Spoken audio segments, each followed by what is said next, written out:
creio que esse dia deixará marcas no coração de todos aqueles que estiverem participando. Então, me sinto um privilegiado de poder estar aqui com vocês nessa manhã e de abrir, então, esses trabalhos. Já foi orado, nós vamos seguir, né? A comunicação que me foi proposta para essa manhã é se existem apóstolos nos dias de hoje. Então, fazendo referência a algumas questões em relação a isso, Jesus os chama exatamente de apóstolos. Marcos 3 também fala dessa lista, mas em Marcos 3 não é citado o termo apóstolo. Jesus simplesmente, o texto de Marcos diz que Jesus os chamou para estar com ele, para os enviar para pregar o evangelho, exercer a autoridade. Mas em Lucas capítulo 6, versos 12 e 13, esse termo então é citado dessa forma. Apóstolo, acredito que todos aqui devem já ter conhecimento da palavra grega apóstolo, que significa mensageiro, embaixador, aquele que é enviado numa missão. Os prefixos ali que formam a palavra dá essa ideia de que é alguém que foi enviado para longe, um emissário, de fato, um embaixador. E aí, etimologicamente falando, significado central, enviado, mensageiro. Falar de apóstolo, falar de alguém que é enviado, falar de alguém que é um mensageiro, e aquele que vai à frente, né? A ideia de alguém que se torna pioneiro em alguma coisa. Alguém que é comissionado, delegado para cumprir uma tarefa específica com a missão, então, de pregar o evangelho. Seria o conceito da palavra, da definição da palavra apóstolo. Existem aqueles apóstolos, vamos ver agora os grupos que são mencionados no Novo Testamento.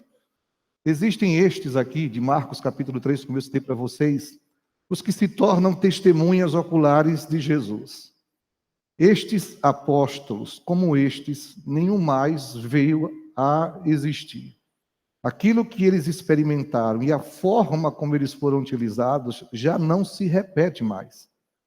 Esses apóstolos que foram testemunhas oculares de Jesus, eles foram usados para lançar os fundamentos da igreja. A palavra deles tinha autoridade para lançar fundamento doutrinário.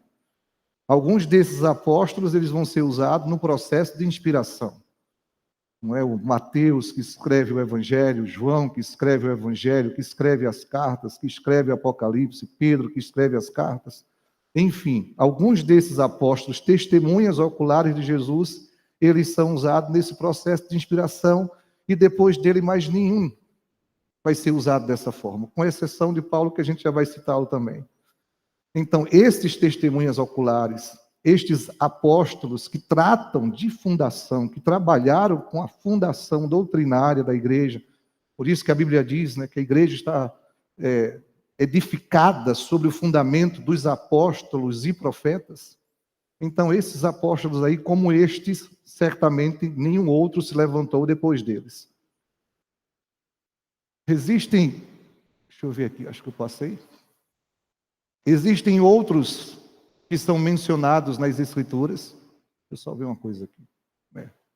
Antes desse, não tem aqui o de Paulo, mas citando o apóstolo Paulo entra em uma lista que não é das testemunhas oculares, mas o apóstolo Paulo, pela experiência que ele teve, pela maneira como ele foi usado, pela revelação que ele recebeu desde a sua conversão, e ele mesmo declarando que o evangelho que ele recebeu do próprio Senhor Jesus.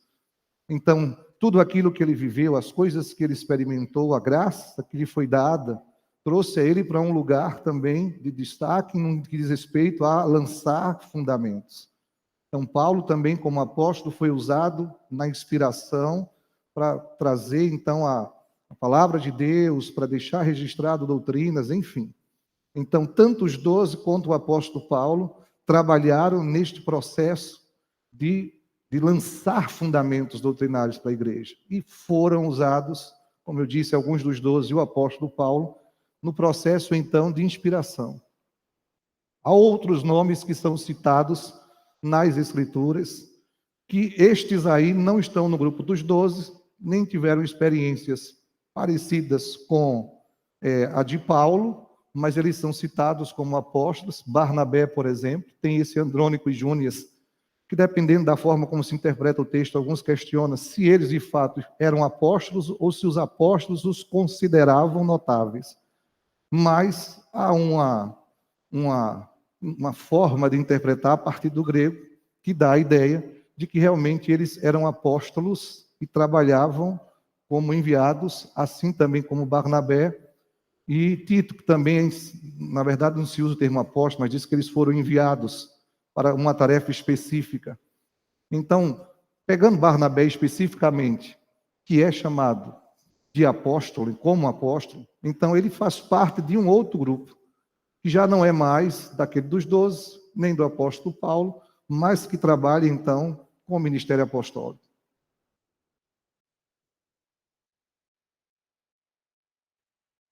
1 Coríntios, capítulo 12, versos 4 a 6, diz assim, que os dons são diversos, o Espírito é o mesmo, e há diversidade de serviços, mas o Senhor é o mesmo. Então, há muitos serviços, mas há um só Senhor, e os serviços, eles são necessários para a edificação, então, do corpo. Dentro,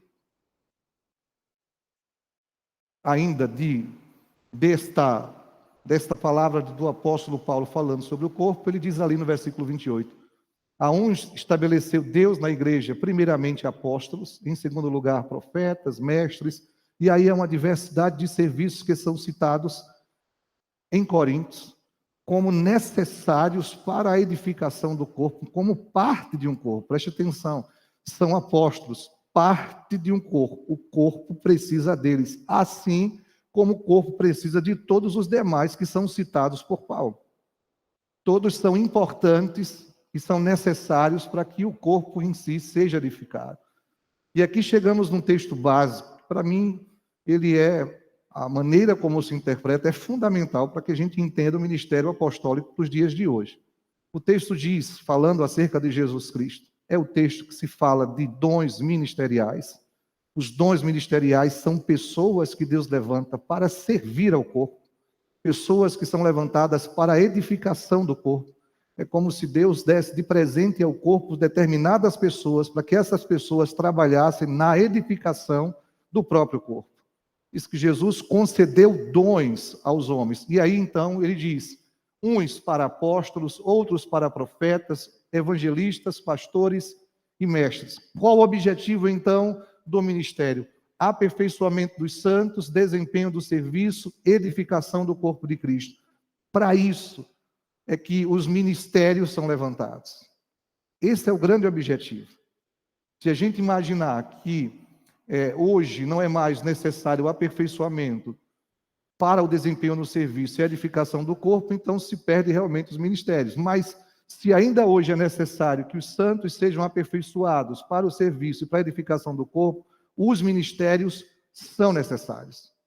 Todos eles que são citados, desde o apóstolo até os mestres. E o texto diz mais, no verso 13, até que todos cheguemos à unidade da fé, à plena varonilidade, conhecimento do Filho de Deus, a perfeita varonilidade, à medida da estatura da plenitude de Cristo. Note, o verso 13 fala que esses ministérios foram levantados até que isso aconteça. A gente consegue enxergar esse verso 13 na sua plenitude nos dias de hoje. Como igreja do Senhor Jesus Cristo, já chegamos neste lugar. Se nós não atingimos ainda este lugar, então ainda se faz necessário o exercício dos ministérios. Os ministérios são importantes, por quê? Porque os santos precisam ser edificados, precisam ser aperfeiçoados para o desenvolvimento do serviço. Porque há uma estatura de varão perfeito, na medida do próprio Senhor Jesus Cristo, que nós precisamos caminhar até ela. E os ministérios, eles, na sua função, no seu funcionamento, eles contribuem, então, para que isso aconteça.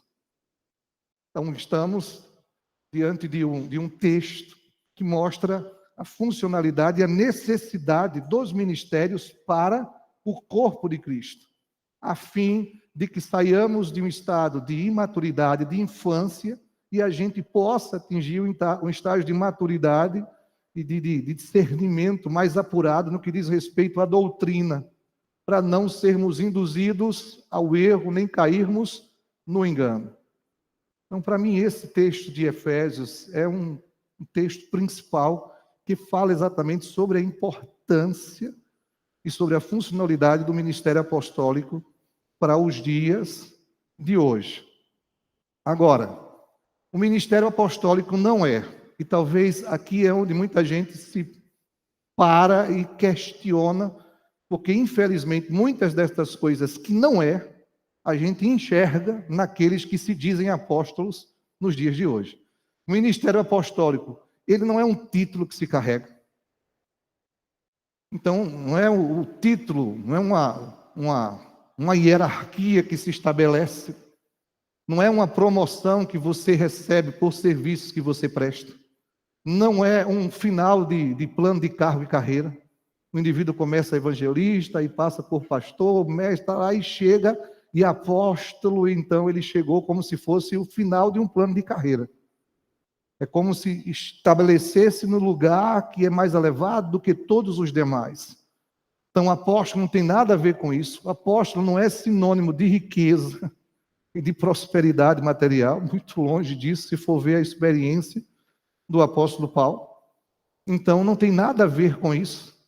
Se brincava, né? Entre aspas, né? Muito no meio evangélico, quando se estava com estes, que muitas vezes se nominavam apóstolos, se ia ver um carro, esse carro aqui é o carro apostólico, porque tem que ser um carro daquele do melhor de todos. Como se prosperidade financeira estivesse associado ao ministério apostólico. O ministério apostólico, ele não foi, nunca será estabelecido por uma determinação humana. Não é o homem que se denomina apóstolo, não é o homem que se faz apóstolo. E apóstolo não significa nenhuma destas coisas.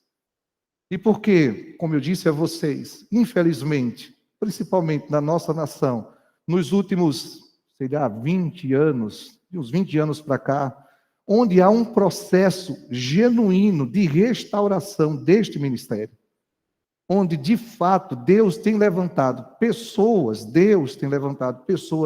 no funcionamento do ministério, porque o ministério apostólico é funcionamento, é serviço. O ministério apostólico é pessoas que servem ao corpo para a manutenção da edificação, para serem pioneiros em obras, para levarem a expansão da igreja por lugares aonde ela não foi, para a preparação de uma liderança, para o estabelecimento de um legado. É para isso que o ministério apostólico funciona. Não como um título, não como um cargo, não como alguém de uma autoridade suprema, não como alguém que tem uma espiritualidade maior do que os demais, não como alguém que precise todo o tempo chamar para si a honra, de forma nenhuma. Estes, se procedem desta forma, são aqueles que em Apocalipse são chamados de falsos apóstolos. Inclusive são combatidos, né, pelo próprio Jesus quando escreve a carta aos Efésios em Apocalipse. Então o ministério apostólico, pelas muitas distorções que foram acontecendo, foi se rejeitado. Há um argumento que se usa dizendo assim: mas se são apóstolos, por que não operam as mesmas coisas que os apóstolos do passado, eles então operaram? Preste atenção, imagine o seguinte: você é uma pessoa que vai construir uma casa, e você tem as suas mãos. Quando você estiver construindo esta casa e estiver lançando os fundamentos, há um tipo de trabalho que a sua mão vai fazer para que os fundamentos sejam lançados. A sua mão vai trabalhar especificamente, você vai ter que abrir um espaço, você vai ter que trabalhar com determinado tipo de massa, você vai ter que fazer coisas com a mão, que depois que os fundamentos estiverem lançados e tudo estiver posto, aquele trabalho já não será mais necessário ser feito, mas as mãos continuam sendo importantes para o corpo, porque elas continuarão funcionando de outra forma. Imaginar que para que se seja apóstolo é necessário que se manifeste os mesmos sinais que os primeiros manifestaram. É a mesma coisa que dizer que só se é profeta se a gente fizer as mesmas coisas que os profetas do Antigo Testamento fizeram. E a gente não vê esse padrão se repetindo nem no Novo Testamento. Mas o ministério profético está presente, o ministério pastoral está presente, o ministério evangelístico está presente, o ministério de mestre está presente. E por que a rejeição com o ministério apostólico? Eu acredito muito por causa da distorção, mas o falso não pode anular o verdadeiro. O falso não pode descaracterizar aquilo que já foi estabelecido, aquilo que o próprio Deus estabeleceu. Como nós lemos em Efésios, todos os ministérios são importantes para a edificação do corpo de Cristo, para o aperfeiçoamento dos santos no desempenho do seu serviço, para que a igreja chegue no lugar de maturidade. Se todos os ministérios funcionam de uma forma saudável, da maneira como a Bíblia ensina, certamente que o corpo inteiro ele será então edificado. Então, o ministério apostólico não é nenhuma dessas coisas.